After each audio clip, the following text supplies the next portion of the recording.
Miles.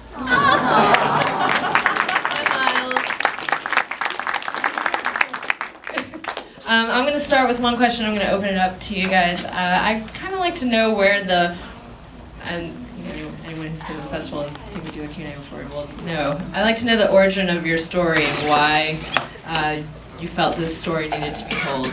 So whoever wants to start. I can speak for David, I think. You can tell him later. He wanted to write a film for his dad, kind of, and his dad told him some pretty bizarre stories when he was a kid, primarily about John Wayne Gacy, and facts about it, and then would tell him that the Easter Bunny defeated John Wayne Gacy. They ended happy. I think this one did too, so.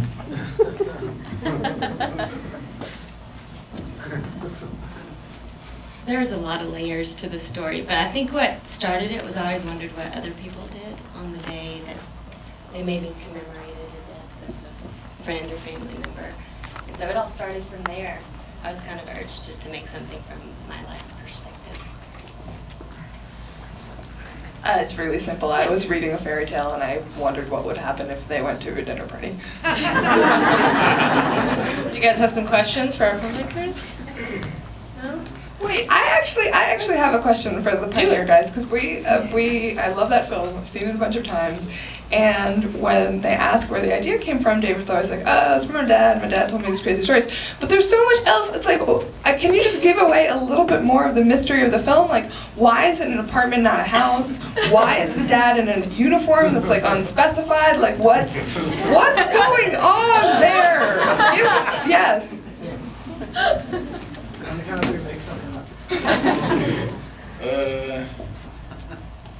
Well, I just feel like all of those things are there because it's not meant to impart any sort of mystical element. Like, he is just a normal guy who lives in an apartment with his child that is maybe adopted, or maybe it really is his child and the mother died and now he's taking care of him, or maybe he really did find the child off his doorstep and made up a story of how he found him. But the idea is that he's, just like when he asked him if he's Dracula, like there's not supposed to be any mystical element to it. Like, it really is just a guy telling his son a story, like a fantastical, legendary, mystical story. And so that's why it's just supposed to be a normal dude, that just has a bold imagination. The reactions have been like, from audience to audience, like sometimes people are laughing the first time we played at Sundance. It was just hilarious, cracking up and then crying, and then the second time, literally people crying. I mean, it's open to interpretation, and the audience kind of fuels the way it goes. I mean, there's certainly funny things, and it's a really bizarre story to tell a kid, but it goes lots of different directions.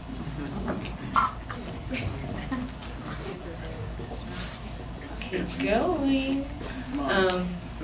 Miles stayed up till midnight asking some questions.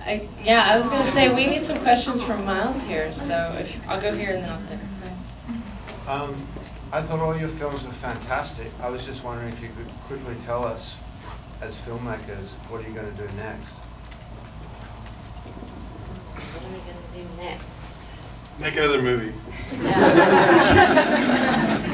I'm getting ready to shoot my first feature film, which has sometimes been called Futuristic Brooklyn, but it is early enough in the process that is not yet a hard and fast name. But it's going to be awesome. It's going to be the best movie ever.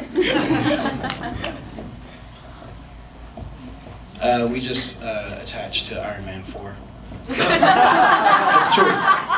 It's true, and he got cast in it. You happy about that? He's the new. Yes. Hey, Miles. Miles, did you get to walk the red carpet tonight? Yes. Ooh, Did you have fun? was it fun? Yes. Monosyllabic. Awesome. Nick, way in the back, and then I'll get you. I guess my question for Pioneer, I mean, it's a great performance by Miles. I was kind of curious about the whole process of working with a young child, and so it's some pretty mature subject matter as well, so maybe talk a bit about that. Yeah, well, so we saw about 20 or so kids, but as soon as we saw Miles, we knew he was it, because he was one of the only kids who came in and didn't spend the whole time fidgeting and rolling around, twiddling his fingers and asking dumb questions. And Miles has really great parents. His dad is, really awesome, and I think allows Miles to have a good imagination and just sort of live in the world and not be closed off too much.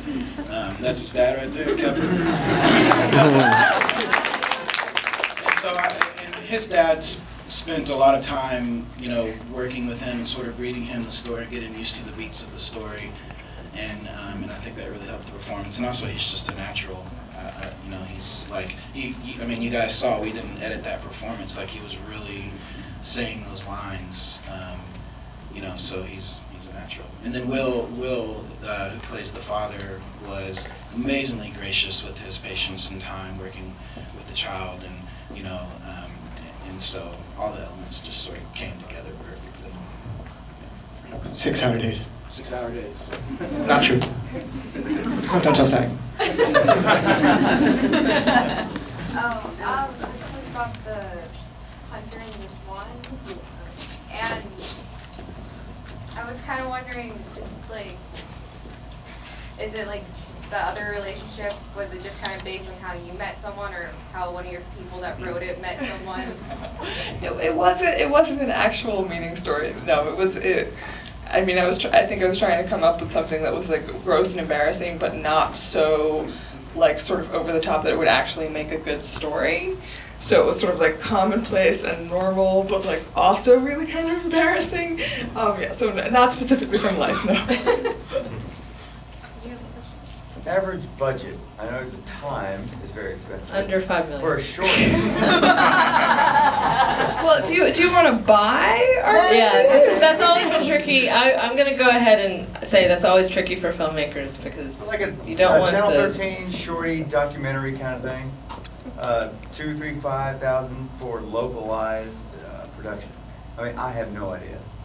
I just have a couple of ideas, but I have no idea how much it costs. You should spend as much money as you have, and then make whatever you want.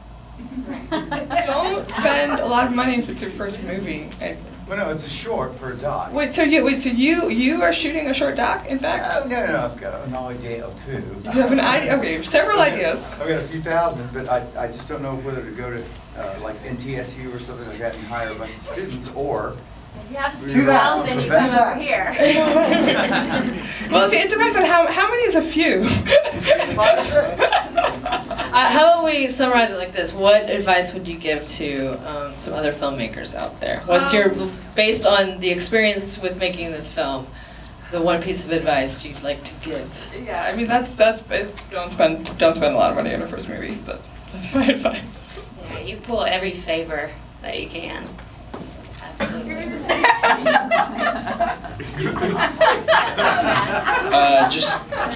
You just got to be honest with yourself and make sure it's a story that people actually want.